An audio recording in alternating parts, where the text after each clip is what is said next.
Hi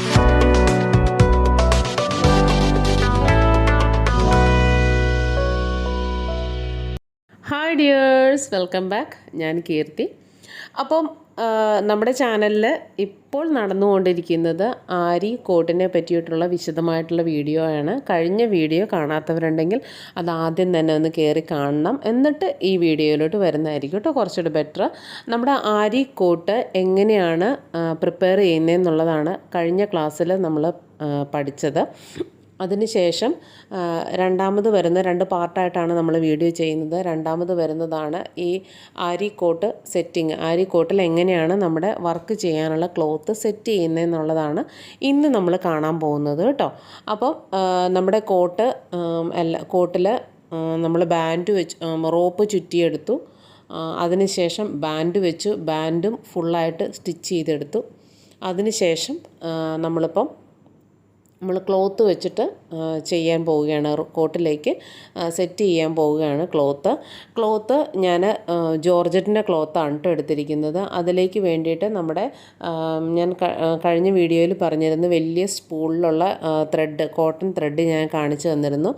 ആ cotton thread നമ്മുടെ ഒരു 3 ഇഞ്ച് നീളത്തിലുള്ള നീഡിലോട്ടാണ് ഇപ്പോൾ കോർത്തെടുത്തിരിക്കുന്നത് കേട്ടോ. 3 ഇഞ്ച് നീളത്തിലുള്ള നീഡിലാണ്. ആ നീഡിൽ നമ്മുടെ ടോയ് സൂചി എന്നൊക്കെ പറയില്ലേ, ആ സൂചിയാണ് കേട്ടോ. എല്ലാ സ്റ്റേഷനറി ഷോപ്പിലൊക്കെ അവൈലബിൾ ആയിരിക്കും. അപ്പം ആ നീഡിൽ വെച്ചിട്ടാണ് നമ്മളിപ്പോൾ തുന്നിക്കൊണ്ടിരിക്കുന്നത് കേട്ടോ. നമ്മുടെ കോട്ടിൻ്റെ ലെവൽ അനുസരിച്ച് വെച്ച് ഒരെൻഡിൽ നിന്ന് തുന്നിയെടുക്കുന്നതായിരിക്കും കുറച്ച് നല്ലത്. അതായത് ഞാനിപ്പം നമ്മൾ വർക്ക് ചെയ്യാൻ ഉദ്ദേശിക്കുന്ന ഭാഗം എവിടെയാണോ വരേണ്ടത് ആ ഭാഗം നമ്മുടെ അതായത് കോട്ടിൻ്റെ നമ്മൾ റോപ്പൊക്കെ ചുറ്റി ഈ ഭാഗം റോപ്പൊക്കെ ചുറ്റി എടുത്തിരിക്കുന്ന ഭാഗത്തിലേക്ക് തിരിഞ്ഞിരിക്കുന്നതായിരിക്കും ഏറ്റവും ബെറ്ററായിട്ടുള്ള കാര്യം. അപ്പം അതെല്ലാവരും ഒന്ന് ശ്രദ്ധിച്ച് ചെയ്യുക കേട്ടോ. അപ്പം ഞാനിപ്പം തേരിൻ്റെ വശം നമ്മുടെ ബാൻഡ് വെച്ചിട്ട് ഹെം ചെയ്തിട്ടുണ്ടല്ലോ, അതിൻ്റെ മുകളിലേക്ക് ഒന്ന് മടക്കിയിട്ട് സൂചി 2 പ്രാവശ്യം ഒരു പ്രാവശ്യം കുത്തുമ്പോഴത്തേനും ഈ രീതിയിൽ 2 ഭാഗത്തേക്കൂടെ, അതായത് ആ ക്ലോത്തിൻ്റെ 2 ഭാഗത്തിലൂടെ നമ്മുടെ സൂചി കീറി പോകാൻ പാകത്തിനാണ് ഞാൻ കുത്തുന്നത്. അതായത് ഒറ്റ ചുറ്റല്ല വരുന്നത്. ഒറ്റ കുത്തിൽ തന്നെ ആ ക്ലോത്തിൻ്റെ 2 ഭാഗത്തിലൂടെ കയറി പോകാൻ പാകത്തിനാണ് ഞാനിപ്പോൾ കുത്തുന്നത് കേട്ടോ. നിങ്ങളത് മടക്കി വെച്ചിട്ട് കയറ്റുമ്പോഴത്തേനും അത് 2 ഭാഗത്തിലൂടെ കയറി പോകുമല്ലോ. അപ്പം ആ രീതിയിലാണ് കേട്ടോ ചെയ്യുന്നത്. അതൊന്ന് ശ്രദ്ധിച്ച് എന്ന് വെച്ച് കഴിഞ്ഞാൽ ആ തുണി എഴന്ന് വരാതിരിക്കാൻ, തുണി കീറിപ്പോകാനുള്ള ചാൻസസ് കുറയ്ക്കാൻ വേണ്ടിയിട്ടാണ് നമ്മളങ്ങനെ ചെയ്യുന്നത് കേട്ടോ. അപ്പോൾ അങ്ങനെ തന്നെ ഞാൻ കംപ്ലീറ്റ് ആയിട്ട് കുത്തിയെടുക്കുന്നുണ്ട്. ഇത് ഞാനിപ്പം ഒരു ഒരു ഇൻസ്പയർഡ് വീഡിയോ ചെയ്യാൻ വേണ്ടിയിട്ടാണ് കേട്ടോ ഞാനിപ്പം ഈ ക്ലോത്തിൽ ഞാനിങ്ങനെ വരച്ചെടുത്തിരിക്കുന്നത്. ആക്ച്വലി എനിക്കിപ്പോൾ ഈ ക്ലോത്ത് കോട്ടിൽ കയറ്റേണ്ട കാര്യമുള്ള ക്ലോത്തല്ല. ഞാൻ ഇത്രയും തിന്നായിട്ടുള്ള ക്ലോത്ത് ആണെന്നുണ്ടെങ്കിൽ കുറച്ചുകൂടി നിങ്ങൾക്ക് വിസിബിൾ ആയിരിക്കുമല്ലോ. അതുകൊണ്ടാണ് ഞാനിപ്പം ഈ ക്ലോത്ത് എടുത്തിരിക്കുന്നത് കേട്ടോ. ഇത് പ്ലെയിൻ ജോർജറ്റിൻ്റെ ക്ലോത്താണ്. അപ്പം നെറ്റ് പോലുള്ള നൈസ് ക്ലോത്തുകൾ വേണമെങ്കിൽ നമുക്ക് ഇതിനകത്ത് സെറ്റ് ചെയ്യാവുന്നതേ ഉള്ളൂ കേട്ടോ. അപ്പം അതെങ്ങനെയാണ് കീറിപ്പോകാതെ, അതൊക്കെ കീറിപ്പോകാനുള്ള ചാൻസസ് കൂടുതലാണ്. അതെങ്ങനെയാണ് ക്ലോത്തിൽ ഭംഗിയായിട്ട് സെറ്റ് ചെയ്യാൻ പറ്റുന്നതെന്നൊക്കെ ഉള്ള വിശദമായിട്ടുള്ള വീഡിയോ നമ്മൾ അടുത്തടുത്ത ക്ലാസ്സുകളിൽ നമുക്ക് പറഞ്ഞു തരാം. അതൊക്കെ ചെറിയ ചെറിയ ടിപ്പുകളാണ്. ഒരു വീഡിയോ മുഴുവനും കൊണ്ട് വലിച്ചു നീട്ടേണ്ട ആവശ്യമില്ലാത്തത് കൊണ്ടാണ് ഞാൻ പറയുന്നതിൻ്റെ ഇടയ്ക്ക് നമുക്ക് പറഞ്ഞു പോകാവുന്നതേ ഉള്ളൂ. അപ്പോൾ ഞാൻ ഇതിപ്പം എൻഡ് വരെ തുന്നി തീർന്നിട്ടുണ്ട്. ഇതിപ്പം ഇത്രയും വെച്ചിട്ട് അവിടെ കംപ്ലീറ്റ് ചെയ്ത് നമുക്ക് തുന്നിയെടുക്കാവുന്നതാണ് കേട്ടോ. അത് എനിക്ക് പിന്നീട് സംഭവിച്ച ഫോൾട്ടായിട്ടാണ് എനിക്ക് തോന്നിയ കാര്യം എന്ന് വെച്ച് കഴിഞ്ഞാൽ അത് എൻഡ് വരെ തുന്നുന്നത് നല്ലതായിരിക്കും. അപ്പം നിങ്ങൾ ചെയ്യുമ്പം അത് എൻഡ് വരെ തുന്നിയെടുക്കുക കേട്ടോ. അപ്പം ഞാൻ ആ ക്ലോത്ത്, അതായത് ആ ബാൻഡിൻ്റെ അങ്ങറ്റം വരെ എത്തുന്നില്ല കേട്ടോ. അതിൻ്റെ ഇടയ്ക്ക് വെച്ചിട്ടാണ് അതിൻ്റെ കുറച്ച് ഭാഗം ഇങ്ങോട്ട് നീക്കിയതിന് ശേഷമാണ് തുന്നിയെടുക്കുന്നത്. അതിന് ശേഷം ഞാനവിടെ കെട്ടിട്ട് കൊടുക്കുന്നുണ്ട്. പക്ഷേ 1 ഇഞ്ച് നീളത്തിൽ ഞാൻ ആ ക്ലോത്ത് അവിടെ വിട്ടിട്ടുണ്ട്. നിങ്ങൾ ചെയ്യുമ്പം അതവിടെ വിടേണ്ട ആവശ്യമില്ല കേട്ടോ. ഇനി ഇതുപോലെ തന്നെ നമുക്ക് ഈ കോട്ട് രണ്ടും കൂടെ ഒരേ ലെവലിൽ തന്നെ ചേർത്ത് വെച്ചതിന് ശേഷം ഇപ്പുറത്തെ സൈഡിൽ ക്ലോത്തിൻ്റെ ഇങ്ങേ സൈഡിലും കൂടെ നമുക്ക് ഈ രീതിയിൽ തന്നെ തേര് വശം ഇങ്ങേ സൈഡിൽ, ഈ ക്ലോത്തിൻ്റെ ഇങ്ങേ സൈഡിൽ ഇതുപോലെ എടുത്ത് വെച്ചതിന് ശേഷം നമുക്ക് ആ തേര് വശം തന്നെ ഇതുപോലെ തന്നെ നമുക്ക് എന്താ പറയണേ, ഹെം ചെയ്ത് കൊടുക്കേണ്ടതാണ് കേട്ടോ. അപ്പം മാക്സിമം കുറച്ച് അടുപ്പിച്ച് ചെയ്യാൻ, ഒത്തിരി അകലത്തിലല്ല, ഇച്ചിരി അടുപ്പിച്ച് ചെയ്യാനായിട്ട് ശ്രമിക്കുക. എന്നാൽ ഒത്തിരി അങ്ങോട്ട്, അതായത് ഞാനിപ്പോൾ ഈ റോപ്പിൽ ബാൻഡ് വെച്ചിരിക്കുന്ന അത്രയും അടുപ്പം വേണ്ട, എന്നാലൊരു ഇച്ചിരി അകലത്തിൽ ചെയ്യാനായിട്ട് ശ്രമിക്കുക കേട്ടോ. അപ്പം ഒത്തിരി അകലമായി കഴിഞ്ഞ് കഴിഞ്ഞാൽ അത് കീറിപ്പോകാനുള്ള ചാൻസ് ഉണ്ട്. അപ്പോൾ അതുകൊണ്ട് ഒത്തിരി അടുപ്പമാണെന്നുണ്ടെങ്കിൽ നമുക്ക് ടൈമും ഒത്തിരി സ്പെൻഡ് ആവും. അപ്പം അത്രയും അതിൻ്റെ ഒരു മീഡിയം ലെവലിൽ നിൽക്കുന്ന രീതിയിൽ ഒരു 2 പ്രാവശ്യം ചെയ്യുമ്പോൾ നിങ്ങൾ ഓക്കെ ആവും, പെർഫെക്റ്റ് ആവും. നിങ്ങൾ ആരും ഇതേപ്പറ്റി ഓർത്ത് പേടിച്ചിരിക്കുകയേ വേണ്ട കേട്ടോ. വീട്ടിലിരുന്ന് ചെയ്യുന്നവർക്കും ഷോപ്പുള്ളവർക്കും ഒക്കെ കുറച്ചൊരു സ്ഥലം, ഒരു ടേബിൾ ഇടാനുള്ള സ്ഥലം മതി. പക്ഷേ നമുക്ക് ആ വർക്ക് ചെയ്ത് കഴിഞ്ഞതിന് ശേഷം നമുക്ക് ഈസി ആയിട്ട് നമുക്ക് റിമൂവ് ചെയ്ത് വെക്കാവുന്നതേ ഉള്ളൂ കേട്ടോ കോട്ട്. അപ്പം എല്ലാവർക്കും നോർത്ത് ഇന്ത്യൻസിന് മാത്രമേ ഇത് വെച്ചിട്ട് ചെയ്യാനുള്ളൊരു ഇതുള്ളൂ എന്നുള്ളൊരു ധാരണയുണ്ട് നമ്മുടെ നാട്ടിലും, നമ്മുടെ ഇനീഷ്യൽ സ്റ്റേജിൽ വർക്ക് ചെയ്യുന്ന എല്ലാവർക്കും. അപ്പം അതിൻ്റെ ഒന്നും ആവശ്യമില്ല, സിമ്പിളായിട്ട് ചെയ്യാവുന്നതേ ഉള്ളൂ. നിലത്തിരുന്നൊക്കെ ചെയ്യാൻ പറ്റുന്നവർക്ക് അങ്ങനെ ചെയ്യാം. അല്ലെങ്കിൽ നിങ്ങൾക്ക് ഈസി ആയിട്ടൊരു കാർപ്പൻറ്ററെ കൊണ്ടോ അല്ലെങ്കിൽ ഒരു വെൽഡറെ കൊണ്ടോ നമുക്ക് അയണിൽ വേണമെങ്കിൽ വെൽഡ് ചെയ്തെടുക്കാം. നമ്മുടെ കമ്പിയില്ലേ, വാർക്കയുടെയൊക്കെ നല്ല കനം കൂടിയ കമ്പി വെച്ചിട്ട് വേണമെങ്കിലും ഒരു സ്റ്റാൻഡ് നമുക്ക് വെൽഡ് ചെയ്തെടുക്കാവുന്നതേ ഉള്ളൂ. അല്ലെന്നുണ്ടെങ്കിൽ നിങ്ങൾക്ക് ഒരേ ഹൈറ്റിലുള്ള ടേബിളിൻ്റെ സൈഡിലോ രണ്ടെണ്ണം, ഒരു 2 സൈഡ് ടേബിളിൻ്റെ സൈഡിൽ വയ്ക്കുക, 2 സൈഡ് ജനലിൻ്റെ പടിയേലോ അങ്ങനെയൊക്കെ വയ്ക്കാവുന്ന, അതായത് ഹൈറ്റ് ഒരേ ലെവലിൽ ഹൈറ്റ് മെയിൻറ്റെയിൻ ചെയ്യുക, 4 വശം ഹൈറ്റ് മെയിൻറ്റെയിൻ ചെയ്യുക എന്നുള്ളത് മാത്രമേ ഉള്ളൂ. ഒരേ ലെവലായിരിക്കണം എന്ന് മാത്രമേ ഉള്ളൂ. ആ രീതിയിൽ വെച്ച് നിങ്ങൾ ഹാൻഡ് വർക്ക് ചെയ്യുകയാണെന്നുണ്ടെങ്കിൽ നിങ്ങൾക്ക് ഒരു ചെയറിലോ അല്ലെങ്കിൽ ഈവൻ ബെഡിൽ വരെ ഇരുന്ന് ചെയ്യാവുന്നതേ ഉള്ളൂ ഹാൻഡ് വർക്ക് എന്ന് പറയുന്നത്, ഈ ആരി കോട്ടിൽ വർക്ക് ചെയ്യുന്നവർക്ക്. ഓക്കെ, നിലത്ത് തന്നെ ഇരിക്കണം എന്നൊരു നിർബന്ധവും ഇല്ല, അതൊക്കെ നമ്മുടെ ഇഷ്ടത്തിനനുസരിച്ച് ചെയ്യാവുന്നതേ ഉള്ളൂ കേട്ടോ. അപ്പോൾ ഞാൻ ഈ രീതിയിൽ എല്ലാം തന്നെ ഈ ക്ലോത്തിൻ്റെ 2 വശവും തേര് ഭാഗം വരുന്ന 2 വശവും ഞാൻ ഈ രീതിയിൽ കംപ്ലീറ്റ് ആയിട്ട് ഹെം ചെയ്ത് എടുത്തിട്ടുണ്ട് കേട്ടോ. ഇനി ഞാൻ ചെയ്യാൻ പോകുന്നത് എന്താണെന്ന് വെച്ച് കഴിഞ്ഞാൽ, ഇപ്പോൾ ഹെം ചെയ്ത് നമ്മൾ എടുത്തു, 2 സൈഡും ആ ക്ലോത്തിൻ്റെ 2 സൈഡും നമ്മുടെ കോട്ടിൽ ഫിക്സഡായി. ഈ 2 പടിയും ഉണ്ടോ, ഈ 2 ഭാഗവും ഞാൻ 2 സ്റ്റൂളിലായിട്ട്, ഒരു എൻഡ് ഒരു ബെഞ്ചിലും ഈ എൻഡ് റൈറ്റ് സൈഡിലെ എൻഡ് 2 സ്റ്റൂളിലുമായിട്ടാണ് വെച്ചിരിക്കുന്നത് കേട്ടോ. സെൻറ്ററിലുള്ള സ്റ്റൂൾ ഞാൻ എടുക്കാൻ വിട്ടുപോയതാണ്. സെൻറ്ററിൽ സത്യം പറഞ്ഞാൽ സ്റ്റൂളിൻ്റെ ആവശ്യമില്ല, ജസ്റ്റ് ഒരു സപ്പോർട്ടിന് വേണ്ടിയിട്ട് അവിടെ ആ റോപ്പ് ചുറ്റിയ സമയത്ത് ഒരു സപ്പോർട്ടിന് വേണ്ടിയിട്ട് വെച്ചതാണ്. ഇനി ഞാൻ ആ ക്ലോത്തിൻ്റെ ലെങ്ത് അഡ്ജസ്റ്റ് ചെയ്യാനായിട്ട് അതൊന്ന് ഫോൾഡ് ചെയ്ത്, അതായത് നമ്മുടെ ആ കോട്ടുണ്ടല്ലോ, കോട്ടിൻ്റെ മെയിൻ ഭാഗം ഒന്ന് ഉരുട്ടി കൊടുക്കുന്നുണ്ട്, ഒന്ന് മടക്കി വെച്ചിട്ട് നമുക്ക് ആവശ്യത്തിനുള്ള ലെങ്ത്ത് എത്ര വീതിക്കാണോ നമുക്ക് ആവശ്യം ആ വീതിക്ക് എടുക്കാവുന്നതാണ് കേട്ടോ. നമ്മുടെ സൈഡിൽ വരുന്ന പടിയുടെ നീളത്തിൻ്റെ ഉള്ളിൽ വരണം നമ്മുടെ കോട്ടിൻ്റെ വീതി. അപ്പം ആ വീതിയിൽ നമുക്ക് അഡ്ജസ്റ്റ് ചെയ്ത് വെക്കാവുന്നതാണ്. ഇനി അതിലും വീതിയുള്ള തുണിയിലൊക്കെ ഒരുപോലെ വർക്ക് ചെയ്യണം എന്നുള്ളവർക്ക് മാത്രം വേണമെന്നുണ്ടെങ്കിൽ കാർപ്പൻറ്ററെ കൊണ്ട് കുറച്ചുകൂടെ നീളത്തിൽ ആ പടി ഒരെണ്ണം കൂടെ ഒന്ന് ചെയ്യിച്ചിട്ട് ഈസി ആയിട്ട് ചെയ്യാവുന്നതേ ഉള്ളൂ. ഇപ്പോൾ നമുക്ക് നോർമലി വീട്ടിലൊക്കെ ഇന്ന് ചെയ്യുന്നവർക്ക് അത്രയും നീളത്തിൻ്റെ ആവശ്യമില്ല. അതുകൊണ്ട് തന്നെ ഞാനിപ്പം ചെറിയ രീതിയിലാക്കാൻ വേണ്ടിയിട്ട് തന്നെ ആണ് ഇപ്പോൾ ഫോൾഡ് ചെയ്തത്. അതായത് പല ക്ലോത്തിനും പല വീതിയായിരിക്കുമല്ലോ, ആ വീതി ഒന്ന് അഡ്ജസ്റ്റ് ചെയ്യാൻ വേണ്ടി മാത്രമാണ് കേട്ടോ ഞാനിപ്പം അതൊന്ന് പതുക്കെ ഒന്ന് ഫോൾഡ് ചെയ്ത് വെച്ചതിന് ശേഷം ഇതുപോലെ കുറച്ച് ആണി എടുക്കുന്നുണ്ട്. സത്യം പറഞ്ഞു കഴിഞ്ഞാൽ ഒരു 4 ആണിയുടെ ആവശ്യമുള്ളൂ. ഒരു 2 ഇഞ്ചോളം നീളം വരുന്ന വാർക്കയുടെ ആണിയില്ല, വാർക്കയുടെ ആണിയാണെന്നുണ്ടെങ്കിൽ ഏറ്റവും ബെറ്റർ ആയിരിക്കും.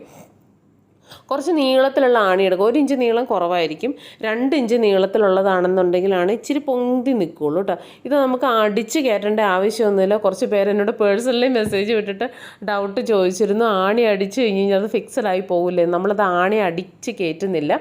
ഇതുപോലെ 4 വശവും കുറേശ്ശെ നമുക്കൊന്ന് അഡ്ജസ്റ്റ് ചെയ്ത് വെച്ചിട്ട്, അതായത് കുറച്ച് ആ തുണിക്ക് ഒരു എലാസ്റ്റിസിറ്റി ഉള്ള ടൈപ്പ് ക്ലോത്താണ് നമ്മുടെ ക്ലോത്ത്. പല ക്ലോത്തും പല ടൈപ്പായിരിക്കും. കോട്ടണിനേക്കാളും കുറച്ചും കൂടെ ഇങ്ങനെ റബ്ബർ പോലെ വലിയുന്ന ടൈപ്പ് ക്ലോത്താണ് ജോർജറ്റ് എന്ന് പറയുന്നത്. അപ്പം അതിനനുസരിച്ച് നമ്മൾ ഒരു സൈഡ് മാത്രം നമ്മൾ ഈ കാട്ട നമ്മൾ അങ്ങോട്ടും ഇങ്ങോട്ടും അഡ്ജസ്റ്റ് ചെയ്ത് വയ്ക്കുമ്പോഴത്തേനും അപ്പറേ സൈഡ് ഇങ്ങനെ ചുരുങ്ങി വരും. അപ്പം അതില്ലാതിരിക്കാൻ വേണ്ടിയിട്ട് നമ്മൾ 4 സൈഡിലും ഈ ആണി 4 സൈഡിലും കുറേശ്ശെ ഭാഗങ്ങളായിട്ട് വെച്ച് പോവുക. ഇതൊരു 2 പേര് നമുക്ക് സെറ്റ് ചെയ്യാനായിട്ട് ഹെൽപ്പ് ചെയ്യാനുണ്ടെന്നുണ്ടെങ്കിൽ നല്ലതായിരിക്കും. ഇതിപ്പം നമ്മളൊരു തുടക്കക്കാരായതുകൊണ്ടാണ് കേട്ടോ നമുക്ക് കുറച്ചൊരു സമയം ഇതിന് ചിലവാകുന്നത്. അത് സാരമില്ല. ഒരു 2-3 മെറ്റീരിയലിൽ നമ്മൾ കോട്ടിലിട്ട് ചെയ്ത് വരുമ്പോഴത്തേനും നിങ്ങളായിക്കോളും കേട്ടോ. ഞാനിപ്പം ആ സൈഡ് അഡ്ജസ്റ്റ് ചെയ്ത് ഓരോ ഹോളിലേക്ക് ഒരു ഹോളിലേക്ക് ആണി വെച്ച് കൊടുത്ത് അഡ്ജസ്റ്റ് ചെയ്ത് അവിടെ വലിക്കുന്നതിൻ്റെ ഭാഗമായിട്ടാണ് ഇവിടെ അത് കയറി വരുന്നത് കേട്ടോ. ഇനി നമ്മൾ ഈ സൈഡ് അഡ്ജസ്റ്റ് ചെയ്തിട്ട്, അതായത് വലിച്ച് ഇങ്ങോട്ടേക്ക് നീക്കി വെച്ചതിന് മാക്സിമം അങ്ങോട്ടേക്ക് ടൈറ്റ് ചെയ്ത് വെച്ചതിന് ശേഷം അവിടെ ഒരു ലോക്ക് എന്നുള്ള രീതിയിലാണ് ആ ആണി വെച്ച് കൊടുക്കുന്നുണ്ട്. ആണി കണ്ടോ, വെളിയിലല്ല വെക്കേണ്ടത്, അകത്താണ് കേട്ടോ വെക്കേണ്ടത്. അകംഭാഗത്ത് വെച്ചാലാണ് അത് അകത്തേക്ക് ആ വീതിയുള്ള ഭാഗം അകത്തേക്ക് കണ്ടോ, ഈ രീതിയിൽ അകത്തേക്ക് വെച്ച് കൊടുക്കുന്നുണ്ട്. ആ ഭാഗം മാത്രം വീഡിയോ കുറച്ചൊന്ന് കട്ടായി പോയതാണ്. അടുത്ത വീഡിയോയിൽ ഞാൻ കാണിക്കുന്നുണ്ട് കേട്ടോ. ഇതുപോലെയാണ് നമ്മൾ ആണി വെച്ച് കൊടുക്കുന്നത് കണ്ടോ. ആ ഭാഗത്തെ ഹോളുള്ള ഭാഗത്തെ കൂടെ നമ്മുടെ ആ പടി ഇതുപോലെ കയറ്റി വിട്ടതിന് ശേഷം ഇതുപോലെ ടൈറ്റ് ചെയ്ത് ഇങ്ങോട്ടേക്ക് മാക്സിമം ടൈറ്റ് ചെയ്ത് പിടിച്ചതിന് ശേഷം നമുക്ക് ആണി, ഇതിപ്പോൾ ഞാൻ നേരത്തെ ചെയ്തതിനേക്കാളും ഒന്നുകൂടെ ടൈറ്റ് ചെയ്ത് കണ്ടോ, ഇതുപോലെ ടൈറ്റ് ചെയ്തതിന് ശേഷം ഈ ആണി ആ ഹോളിലേക്കും നമ്മുടെ ആ വീതിയുള്ള ഭാഗത്തിലേക്കും കടത്തി അങ്ങ് വെക്കുമ്പോഴത്തേനും ആണി തടഞ്ഞിട്ടാണ് നമ്മുടെ ആ ഭാഗം അവിടെ നിൽക്കുന്നത്. ഈ സൈഡും അതുപോലെ തന്നെ ചെയ്തു കൊടുക്കാവുന്നതാണ് കേട്ടോ. ഇനി നമുക്ക് ചെയ്യാനുള്ളത്, രണ്ട് സൈഡിലും ആണി വെക്കുന്നത് നിങ്ങൾക്കിപ്പം മനസ്സിലായി. നമ്മൾ ആണി തറയ്ക്കുന്നില്ല. ഇനിയും നമുക്ക് ആ തുണിയുടെ വീതി കൂട്ടാൻ കാര്യം, ഇപ്പറേ സൈഡിൽ ഹോള് കണ്ടല്ലോ അല്ലേ, ആ വലതുവശത്ത്, എൻ്റെ വലതുവശത്ത് നിങ്ങൾ ഹോള് കാണുന്നുണ്ടല്ലോ. അപ്പോൾ ആ ഹോള് ഉള്ളതിനനുസരിച്ച് നമുക്ക് ഇപ്പറ പടി ഇനിയും കിടപ്പുണ്ട്. അത്രയും കൂടെ വീതി നമുക്ക് കൂട്ടാവുന്നതാണ് കേട്ടോ. ഞാൻ അത്രയും വേണ്ട, എനിക്കിപ്പോൾ ഇത്രയത്തിൻ്റെ ആവശ്യമുള്ളൂ. അതുകൊണ്ടാണ് ഞാനിപ്പോൾ ഈ വീതിയിൽ എടുക്കുന്നത്. ഇപ്പോൾ ഒരു 3.5 ഇഞ്ച് നീളത്തിലുള്ള നീഡിലാണ് ഞാനിപ്പോൾ എടുക്കുന്നത്. ഇനി ഈ കോട്ടൺ ത്രെഡ് ഇതുപോലുള്ള സ്പൂള്, ഇതിലും ചെറിയ സ്പൂള് കിട്ടും കേട്ടോ. നിങ്ങളത് വാങ്ങിയാലും മതി. ഇനീഷ്യൽ സ്റ്റേജിൽ ഞാൻ കുറച്ച് വലുത് വാങ്ങിയെന്നേ ഉള്ളൂ, എനിക്കെപ്പോഴും യൂസ് ഉള്ളതാണ്. അതിനുശേഷം ഈ കോട്ടൺ ത്രെഡ് അത്യാവശ്യം നീളത്തിൽ തന്നെ എടുക്കുക കേട്ടോ, നീളം കുറച്ചെടുക്കാതിരിക്കുക. നീളത്തിൽ തന്നെ എടുത്തതിന് ശേഷം എൻഡ് വശം ഇതുപോലെ കെട്ടിട്ട് കൊടുക്കുക. ഇതുപോലെ നല്ല രീതിയിൽ ഒരു 2-3 കെട്ട് അടുപ്പിച്ചിട്ട് കൊടുത്തതിന് ശേഷം ഞാനിനി ചെയ്യുന്നത് ആ റോപ്പ് ഉണ്ടല്ലോ, സൈഡിൽ നമ്മൾ റോപ്പ് ചുറ്റി കൊടുത്തിട്ടുണ്ടല്ലോ, ആ റോപ്പിലേക്ക് ഞാനൊരു രണ്ട് പ്രാവശ്യം കയറ്റി ഇറക്കുന്നുണ്ട്. നീഡിൽ ഉപയോഗിച്ച് കയറ്റി എടുക്കുന്നുണ്ട്. ഇനി നമുക്ക് ഇപ്പം അത്യാവശ്യം നല്ല ടൈറ്റ് ഉണ്ട്, എന്നാലും 4 വശവും നമ്മുടെ ക്ലോത്ത് ടൈറ്റായിട്ടിരിക്കാൻ വേണ്ടിയിട്ടാണ് നമ്മളിപ്പം ഈ പരിപാടി ചെയ്യുന്നത് കേട്ടോ. ഇനി ഞാൻ ആ ത്രെഡ് വലിച്ച് ഈ സൈഡിലുള്ള ആണിയിലേക്ക് ചുറ്റുന്നുണ്ട്. കുറച്ച് കൂടുതൽ അധികം ചുറ്റുക കേട്ടോ. ഇനി അത് വലിച്ച് നമ്മൾ നല്ലപോലെ വലിച്ച് പിടിച്ചുകൊണ്ട് തന്നെ വേണം. ഉണ്ടോ, ഈ രീതിയിൽ ഞാൻ വലിച്ച് പിടിക്കുന്നുണ്ട്. ഞാനത് ഫാസ്റ്റ് ചെയ്യാതെയാണ് കേട്ടോ കാണിക്കുന്നത്. അതായത് നമുക്ക് താഴത്തേക്ക് കൈയൊക്കെ സുഖമായിട്ട് എടുക്കാൻ വേണ്ടിയിട്ടാണ് കുറച്ചുകൂടെ ആ സ്റ്റൂളൊന്ന് അഡ്ജസ്റ്റ് ചെയ്ത് വെക്കുന്നുണ്ട്. അതിന് ശേഷം നമ്മൾ ആ വലിച്ച് പിടിക്കണം. വീഡിയോ റെക്കോർഡ് ആവുന്നുണ്ടോയെന്നാണ് കേട്ടോ നോക്കുന്നത്. വലിച്ച് പിടിക്കണം. ആദ്യം ചുറ്റിയെടുത്തിട്ടുണ്ടല്ലോ ആ ത്രെഡ് ഞാനിപ്പോൾ ഇടത് കയ്യിൽ ആ ത്രെഡ് വലിച്ച് പിടിച്ചുകൊണ്ട് തന്നെയാണ് കേട്ടോ ഇതുപോലെ വലിച്ച് പിടിക്കുന്നുണ്ട്. വലിച്ച് പിടിച്ചുകൊണ്ട് തന്നെയാണ്, അതായത് കണ്ടമാനം ലൂസായി കഴിഞ്ഞാൽ നമുക്ക് ആദ്യം മുതലേ വീണ്ടും അത് ചുറ്റിയെടുക്കേണ്ടി വരും. അതുകൊണ്ട് അത് വലിച്ച് പിടിച്ചുകൊണ്ട് തന്നെ ഞാൻ ആ ക്ലോത്ത് ജസ്റ്റ് ഒന്ന് മടക്കി, അതായത് ഒരു 1/2 ഇഞ്ച് അകത്തേക്കൊന്ന് മടക്കി കൊടുത്തതിന് ശേഷമാണ് കേട്ടോ ഈ സൂചി ഇതുപോലെ ഒരു 2-3 പ്രാവശ്യം ഒരു റണ്ണിങ് സ്റ്റിച്ച് അതിൻ്റെ ഉള്ളിൽ കൂടെ എടുക്കുന്നുണ്ട് കേട്ടോ. വെള്ള നൂലായതുകൊണ്ട് ആ ക്ലോത്തിൽ ശരിക്കും അറിയാൻ പറ്റുന്നുണ്ട്. നിങ്ങൾക്ക് കാണുമ്പോൾ മനസ്സിലാവുന്നുണ്ടെന്ന് വിചാരിക്കുന്നു. അത് കെട്ടുകൂടാതെ തന്നെ എടുക്കുക കേട്ടോ. ഇതുപോലെ അത് വലിച്ചെടുത്തിട്ട് അവിടെ ആ വലിച്ച് വന്ന വശം പിടിച്ചു കൊടുക്കുക. നല്ലപോലെ വലിച്ച് തന്നെ പിടിച്ചതിന് ശേഷം ഞാൻ ആ മടക്കിയിട്ട് അത് റണ്ണിങ് സ്റ്റിച്ച് കൊടുക്കാനുള്ള കാരണം നിങ്ങൾക്ക് മനസ്സിലായില്ലേ. നമ്മൾ അപ്പുറത്തെ വശവും മടക്കിയതിന് ശേഷമാണ് നമ്മൾ റണ്ണിങ് സ്റ്റിച്ച് കൊടുത്തത്. നമ്മുടെ ക്ലോത്ത് കുറച്ചുകൂടെ സേഫായിരിക്കും. നമ്മുടെ ക്ലോത്ത് കീറി വരാനുള്ള ചാൻസസ് കുറവായിരിക്കും. നമ്മൾ കുർത്തിയൊക്കെ ലൈനിങ് ഇടാതെ ചെയ്യുന്നതിനേക്കാളും കുറച്ചുകൂടി ഡ്യൂറബിലിറ്റി കിട്ടും നമ്മുടെ ലൈനിങ് ഇട്ടിട്ടുള്ള കുർത്തി ആകുമ്പോഴത്തേന്. അതെന്തുകൊണ്ടാണ്, ഒരു ക്ലോത്തിൻ്റെ ഒരു സപ്പോർട്ടും കൂടെ ഉള്ളത് കൊണ്ടാണ് ആ കുർത്തി കുറച്ചുകൂടെ ഡ്യൂറബിൾ ആകുന്നത്. അപ്പം അതിന് വേണ്ടി തന്നെയാണ്, അത് കീറാനുള്ള ചാൻസസ് കുറവായിരിക്കും. അതുകൊണ്ട് തന്നെയാണ് ഞാനിപ്പം ആ ക്ലോത്ത് രണ്ടായിട്ട് മടക്കിയതിന് ശേഷം ഞാൻ ഇതുപോലെ അത് ഹെം ചെയ്ത് കൊടുക്കുന്നത്. ഇത്രയും വിശദമായിട്ടൊന്നും ഒരു വീഡിയോയിലും പറഞ്ഞു തന്നതായിട്ട് ഞാൻ കണ്ടിട്ടില്ല കേട്ടോ. എനിക്ക് ഒത്തിരിയും ഡൗട്ടുകളുണ്ടായിരുന്നു. ഇത് ഞാനൊരു 3 പ്രാവശ്യമെങ്കിലും ഇത് നിങ്ങൾക്ക് വീഡിയോ എടുക്കുന്നതിന് മുമ്പ് ഒരു 3 പ്രാവശ്യമെങ്കിലും ഞാനിത് ചെയ്ത് നോക്കിയിട്ടുണ്ട്. എന്നിട്ട് എനിക്ക് മനസ്സിലായ കാര്യമാണ് കേട്ടോ ഞാനിപ്പോൾ ഈ ഷെയർ ചെയ്യുന്നത്. എല്ലാ വീഡിയോസിലും ഇത്രയും കാര്യങ്ങളൊന്നും പറഞ്ഞു തരുന്നില്ല. അതുകൊണ്ടാണ് ഞാൻ ആർക്കും പേടി കൂടാതെ ചെയ്യാൻ വേണ്ടിയിട്ടാണ് വിശദമായിട്ട് തന്നെ പറഞ്ഞു പോകുന്നത് കേട്ടോ. ഒത്തിരിയും പേര് എന്നോട് പേഴ്സണലി ഡൗട്ട് ചോദിക്കുന്നുണ്ട്. അവർക്ക് കൂടെ വേണ്ടിയിട്ടാണ് ഞാനിപ്പം ഇത്രയും വിശദമായിട്ട് തന്നെ ഈ കാര്യം പറഞ്ഞു പോകുന്നത്. ആക്ച്വലി ഇത് ഇന്നലെ അപ്ലോഡ് ചെയ്യേണ്ട വീഡിയോയാണ്. കുറച്ചുകൂടെ കാര്യങ്ങൾ ഉൾപ്പെടുത്താൻ വേണ്ടിയിട്ടാണ് കേട്ടോ ഞാൻ ഒരു ദിവസം കൂടെ ലേറ്റായിട്ട് വീഡിയോ അപ്ലോഡ് ചെയ്യുന്നത്. അപ്പം ഇതുപോലെ ഒരു 2-3 റണ്ണിങ് സ്റ്റിച്ച് ആ ക്ലോത്തിൽ രണ്ടായിട്ട് മടക്കി, എൻഡ് പോർഷൻ രണ്ടായിട്ട് മടക്കി കൊടുത്തതിന് ശേഷം ചെയ്യുവാണെന്നുണ്ടെങ്കിൽ കുറച്ചും കൂടെ നല്ല ബലത്തിൽ നിൽക്കും. നമ്മൾ ഓരോ ത്രെഡ് ഓരോ പ്രാവശ്യം എടുക്കുന്നതിനേക്കാളും നമുക്ക് പണിയും കുറയും, നമുക്ക് ക്ലോത്തും സേഫായിട്ട് ഇരിക്കുന്നതായിരിക്കും. അപ്പം ഇതുപോലെ തന്നെ ഇതിങ്ങനെ വലിച്ച് തന്നെ അത് വീണ്ടും താഴേന്ന് ഒന്ന് ചുറ്റുക. പിന്നെ നമ്മൾ ആ തടിയേൽ 2-3 വട്ടം ഒന്നും ചുറ്റണ്ട, ഒരു പ്രാവശ്യം ചുറ്റിയാൽ മതി കേട്ടോ. ഇതുപോലെ ചുറ്റി വലിച്ചാൽ നമ്മുടെ ആ ടൈറ്റ്നെസ് ഒന്ന് നോക്കുക. എന്നാൽ ഓവർ ടൈറ്റ് ആകാനും ഓവർ ടൈറ്റായി, അതായത് ആ തുണിക്ക് ഡാമേജ് വരുന്നുണ്ടോ എന്ന് ശ്രദ്ധിച്ച് തന്നെയാണ് ഞാൻ ചെയ്യുന്നത്. അതായത് ആ തുണി ഒരു ഹോള് വന്ന് വീണ് പോയി കഴിഞ്ഞ് കഴിഞ്ഞാൽ ചിലപ്പം ആ 4 വശത്തുനിന്നും വലിഞ്ഞ് നിൽക്കുന്നത് കൊണ്ട് അത് ആ വട്ടം കീറിപ്പോകാനുള്ള ചാൻസ് ഉണ്ട്. അതുകൊണ്ടാണ് നമുക്ക് തുണി ഡാമേജ് കൂടാതെ ചെയ്യാനായിട്ട് ശ്രമിക്കണം. ഇതിപ്പോൾ എൻ്റെ തന്നെ മെറ്റീരിയലാണ്, കസ്റ്റമറിൻ്റെ മെറ്റീരിയൽ ആണെങ്കിലും നമ്മൾ വളരെയധികം ശ്രദ്ധയോടുകൂടി തന്നെ ചെയ്യേണ്ട ഒരു കാര്യമാണ് കേട്ടോ ഇത്. അപ്പോൾ ഞാൻ എൻ്റെ വശം വരെ ഞാൻ ഇതുപോലെ തന്നെ ചെയ്തു പോകുന്നുണ്ട്. ഇനി നമുക്ക് അറ്റത്തെത്തിയിട്ട് കാണാം. ഇപ്പം ഞാൻ നമ്മുടെ ക്ലോത്തിൻ്റെ ഏകദേശം എൻഡിലെത്തിയിട്ടുണ്ട്. എൻഡിലെത്തിയതിന് ശേഷം അവിടെ ഇതുപോലെ തന്നെ റണ്ണിങ് സ്റ്റിച്ച് കൊടുക്കുക. അതിനുശേഷം നമ്മുടെ ആ ആണിയുണ്ടല്ലോ, ആ ആണിയിലോട്ട് ഞാൻ ജസ്റ്റ് ഒരു 2-3 റൗണ്ട് ജസ്റ്റ് ഒന്ന് ചുറ്റിയിട്ട് അവിടെ വെക്കുവാണ് കേട്ടോ. അവിടെ സ്റ്റോപ്പ് ചെയ്യുവാണ്. ബാക്കി ഞാൻ പറഞ്ഞുതരാം. ഇനി നമുക്ക് ഇതുപോലെ ഒന്ന് ചുറ്റി വയ്ക്കുന്നുണ്ട്. അതിന് ശേഷം ഞാൻ നമ്മുടെ തുടങ്ങിയായിരുന്നല്ലോ, ഇപ്പം നമ്മൾ ചുറ്റി വന്നാണ് കാര്യം, പിടിച്ചൊക്കെ ചുറ്റിയെങ്കിലും അവിടെ ചെറിയ ലൂസുണ്ട് കണ്ടോ. അവിടെ നല്ലപോലെ തന്നെ ലൂസുണ്ട്. അപ്പം ആ ലൂസ് അഡ്ജസ്റ്റ് ചെയ്യാനാണ് ഞാൻ അവിടെ ഫുൾ കെട്ടിടാതെ തന്നെ ജസ്റ്റ് അവിടെ ഒന്ന് ചുറ്റി വെച്ചത്. ഇനി ഞാൻ ആ തുടക്കം മുതൽ നമ്മുടെ ആ ത്രെഡ് അഡ്ജസ്റ്റ് ചെയ്ത് ഇതുപോലെ നമ്മളൊന്ന് അഡ്ജസ്റ്റ് ചെയ്ത്, ഹെമ്മിങ് ആയതുകൊണ്ട് തന്നെ, അതായത് റണ്ണിങ് സ്റ്റിച്ച് ആയതുകൊണ്ട് തന്നെ നമുക്ക് ഈസി ആയിട്ട് അത് അഡ്ജസ്റ്റ് ചെയ്യാനായിട്ട് പറ്റും. ഇതുപോലെ വലിച്ച് ഉണ്ടോ. അപ്പോൾ ഇത്രയും ലൂസ് അവിടെ വന്നിട്ടുണ്ട്. ആ ലൂസ് നമുക്ക് ക്ലിയർ ചെയ്ത് ഇങ്ങേ അറ്റം വരെ കൊണ്ടുവന്നിട്ട് ആ ആണിയിൽ നിന്ന് അതവിടെ വലിച്ചു പിടിച്ചതിന് ശേഷം ആ ആണിയിൽ നിന്ന് നമുക്ക് ത്രെഡ് റിമൂവ് ചെയ്തതിന് ശേഷം ഇനി ആ ലൂസും കൂടെ അഡ്ജസ്റ്റ് ചെയ്ത് നല്ലതുപോലെ ടൈറ്റ് ചെയ്തിട്ട് ആ ആണിയിൽ കുറേ ചുറ്റുക. അതിനുശേഷം നിങ്ങൾക്കാവുന്ന രീതിയിലുള്ള നോട്ടുകൾ അതിനകത്ത് ഇടുക.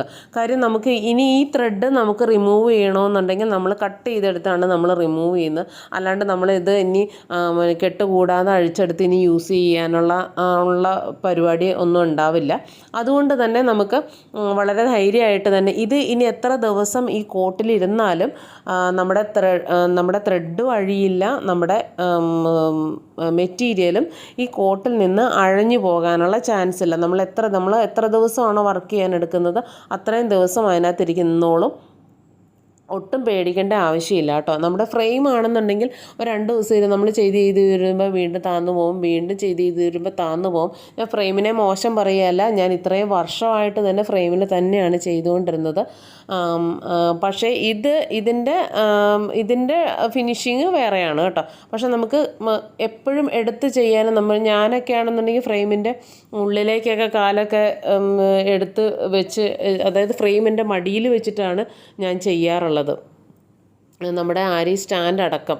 അപ്പം അത്രയും കൺവീനിയൻ്റ് ആയിരിക്കില്ല എന്ന് മാത്രമേ ഉള്ളൂ ഇത്. പക്ഷേ നമ്മുടെ വർക്കിന് ഫിനിഷിങ് കിട്ടാനായിട്ട് ഏറ്റവും ബെസ്റ്റ് ആരിക്കോട്ട് തന്നെയാണ് കേട്ടോ. അതായത് ഒത്തിരി ഏരിയാസ് കൂടെ കവർ ചെയ്യുന്നതിൻ്റെ ഒരു പ്രയോജനം കൂടെ ആരിക്കോട്ടിനുണ്ട്. ഇനി എനിക്ക് എൻ്റെ മാക്സിമം ലെവലിൽ ഞാൻ അവിടെ കെട്ടിട്ട് വെച്ചിട്ടുണ്ട് കേട്ടോ. ഇന്ന രീതിയിൽ കെട്ടിടാവുള്ളൂ എന്നൊന്നും ആരും പറഞ്ഞിട്ടില്ല. അതുകൊണ്ട് തന്നെ നിങ്ങളുടെ ഇഷ്ടത്തിന് മാക്സിമം ടൈറ്റ് ചെയ്ത് തന്നെ കെട്ടുക. ഇപ്പം നമ്മുടെ കോട്ടിലെ മെറ്റീരിയൽ വെച്ചിട്ടുള്ള എല്ലാ പരിപാടിയും കഴിഞ്ഞിട്ടുണ്ട്. അതായത് മെറ്റീരിയൽ സെറ്റ് ചെയ്ത് കഴിഞ്ഞിട്ടുണ്ട്. ഈ രീതിയിലാണ് നമ്മുടെ ഫൈനൽ റിസൾട്ട് വരുന്നത് കേട്ടോ. നല്ല ഫിനിഷിങ്ങോട് കൂടി തന്നെ നല്ല പ്രൊഫഷണലായിട്ട് തന്നെ നമ്മൾ ചെയ്തിട്ടുണ്ട്. അപ്പം എല്ലാവർക്കും നമ്മുടെ ഇന്നത്തെ വീഡിയോ ഇഷ്ടപ്പെട്ടിട്ടുണ്ടെന്ന് വിചാരിക്കുന്നു. എല്ലാവരും ട്രൈ ചെയ്ത് നോക്കണം കേട്ടോ. അതായത് ആരി ചെയ്ത് പരിചയപ്പെട്ടിട്ടുള്ളവരെല്ലാവരും ഇതൊന്ന് ട്രൈ ചെയ്ത് നോക്കണം. അതിനുശേഷം ഞാനൊരു വർക്കും ചെയ്തു. ആ വർക്കാണ് കേട്ടോ ഇത്. ഇതിൻ്റെ വീഡിയോ നമുക്ക് ചാനലിൽ വരുന്നുണ്ട്, അടുത്ത ദിവസം വരുന്നുണ്ട്. ഇതിൻ്റെ ട്യൂട്ടോറിയൽ നമുക്ക് ചെയ്യാം കേട്ടോ. ഇതിൻ്റെ ബ്ലൗസ് കൂടെ ഞാൻ സ്റ്റിച്ച് ചെയ്ത് കാണിക്കുന്നതായിരിക്കും. അപ്പം ഇന്നത്തെ വീഡിയോ എല്ലാവർക്കും ഇഷ്ടപ്പെട്ടു എന്ന് വിചാരിക്കുന്നു. Thanks for watching. ബൈ.